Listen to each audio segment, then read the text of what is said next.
CBI case diary জমা দিয়েছে এবং তাদের রিপোর্ট স্ট্যাটাস রিপোর্ট জমা দিয়েছে।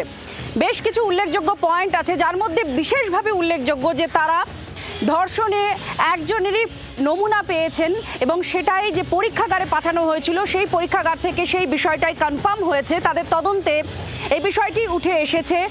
আর কেউ যুক্ত নেই, তবে তথ্য প্রমাণ লোপাটের ক্ষেত্রে কারা যুক্ত রয়েছে বা কেউ আছে কিনা এই পুরো বিষয়টাই এখন তদন্ত করে তারা দেখছেন। সিবিআই তরফ থেকে যেটা বলা হয়েছিল, কারণ ধর্ষণ না গণধর্ষণ এই প্রশ্ন বিচারপতির ছিল, আর সেখানেই সিবিআই বলছে আমরা সব তথ্য প্রমাণ ডিএনএ ফরেন্সিক পরীক্ষার জন্য পাঠিয়েছিলাম। 14 ডাক্তার দিয়ে মেডিকেল বোর্ড গঠন হয়েছিল জানালো সিবিআই, এবং এটা গণধর্ষণ নয়, মেডিকেল বোর্ডের সিদ্ধান্ত এবং আমাদের তদন্ত তাই বলছে, জানিয়েছে CBI. Doctor Ashfaqullah Naiya junior চিকিৎসক, তিনি আমাদের সঙ্গে ফোনে রয়েছেন, তার সঙ্গে একটু কথা বলবো। ডক্টর নাইয়া, আপনি শুনেছেন সিবিআই আজকে বলেছে তারা যে নমুনা পেয়েছিল সেই নমুনা পেয়ে যেটা পরীক্ষাগারে পাঠানো হয় তার যা রিপোর্ট এবং তাদের তদন্তের রিপোর্টে দেখা গিয়েছে একজনই এখানে ধর্ষণে যুক্ত। কি বলবেন আপনি? দেখুন, সিবিআই যেটা সাবমিশন দেওয়ার সেটা তো দেবে, তারা ট্রায়াল কোর্টেও দিয়েছে, হাইকোর্টেও দিচ্ছে, এটা তো আমাদের প্রশ্ন নয়। একটা কোনো বিচারে 3টে পার্ট থাকে, সিবিআই একটা কথা বলবে, যারা ভিকটিম পরিবার তারাও একটা কথা বলবে, এবং জাজ তার জাজমেন্ট দেবে। তো সেক্ষেত্রে এখনো জাজ যে প্রশ্নগুলো করেছেন সেই প্রশ্নগুলোর এখনো সঠিক উত্তর কিন্তু পাওয়া যায়নি। সেই প্রশ্নগুলোর সঠিক উত্তর পাওয়ার জন্য জাজ কিন্তু এখনো বলেছেন যে কলকাতা পুলিশের কেস ডায়েরি এখনো প্রডিউস করতে হবে, এবং আপনার লার্জার যে কনস্পিরেসি সিবিআই ভাবছে, প্রশ্নটা সেখানে যে একজন যদি এই ইনভলভ হয় তাহলে লার্জার কনস্পিরেসি কেন। তো এই সমস্ত প্রশ্নগুলোর উত্তর পাওয়াটা জরুরি। সিবিআই তার সাবমিশন ট্রায়াল কোর্টে যা বলেছে এখানে সেটা বলছে, এটা আমার মনে হয় অতটা ইম্পর্টেন্ট নয়। ধন্যবাদ। আশফাকুল্লাহ নাইয়া আমাদের সঙ্গে ছিলেন। সুজন চক্রবর্তী এই মুহূর্তে আমাদের সঙ্গে রয়েছেন। সুজন বাবু, আজকে সিবিআই স্ট্যাটাস রিপোর্ট জমা দিয়েছে এবং আদালতে যেটা একটা প্রশ্ন ছিল যেটা গণধর্ষণ কিনা, সেখানে সিবিআই বলছে না, তাদের তদন্ত এবং পরীক্ষাগারে যে নমুনা পাঠানো হয়েছিল সেখান থেকে একজনই অভিযুক্তকে তারা পেয়েছেন। কি বলবেন? আর একটা বিষয় আপনাকে প্রশ্ন করব, রাজ্য সওয়াল করেছে এক্ষেত্রে যদি মামলা বিচারাধীন থাকাকালীন তদন্তে কোনো খামতি থাকে তাহলে পরবর্তী তদন্তের নির্দেশ আদালত দিতে পারে এবং সেক্ষেত্রে রাজ্যের কোনো আপত্তির জায়গাও নেই, এ কথাও জানিয়েছে রাজ্য আজকে। কি বলবেন? তো সিবিআই উঠে পড়ে লেগেছে এটা প্রমাণ করতে যে সিবিআই কত অযোগ্য এবং অপদার্থ। এটা এই কারণেই সবাই বুঝতে পারছেন যে এটা যে একজনের দ্বারা সংগঠিত হওয়ার মতন ঘটনা নয়, এটা লেম্যানও বোঝে।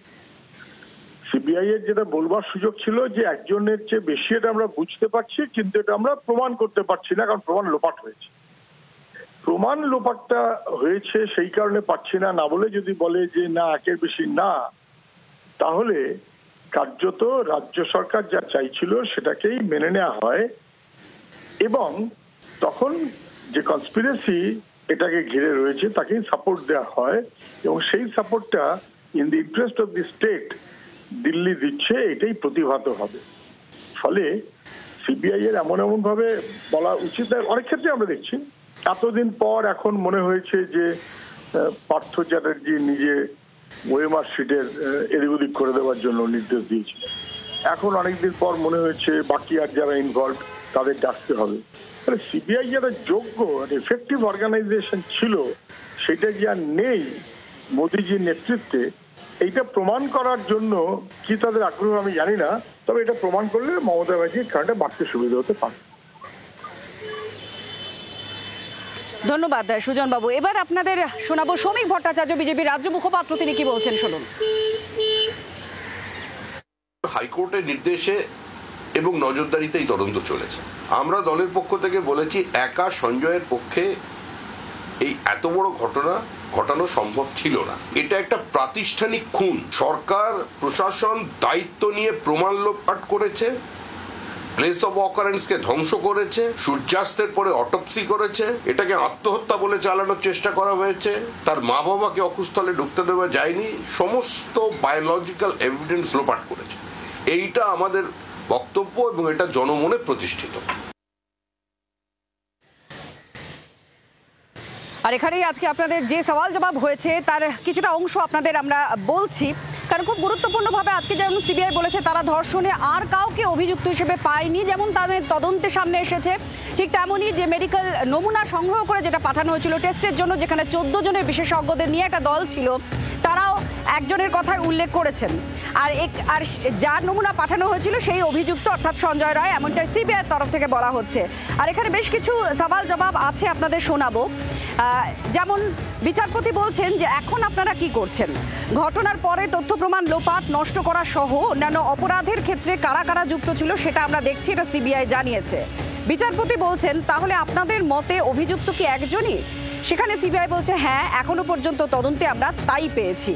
আর এর পাশাপাশি আরও প্রশ্ন বিচারপতির করা হয়েছে যে এখন আপনারা তদন্ত কেন আটকে আছে, কি অসুবিধা হচ্ছে, সিবিআই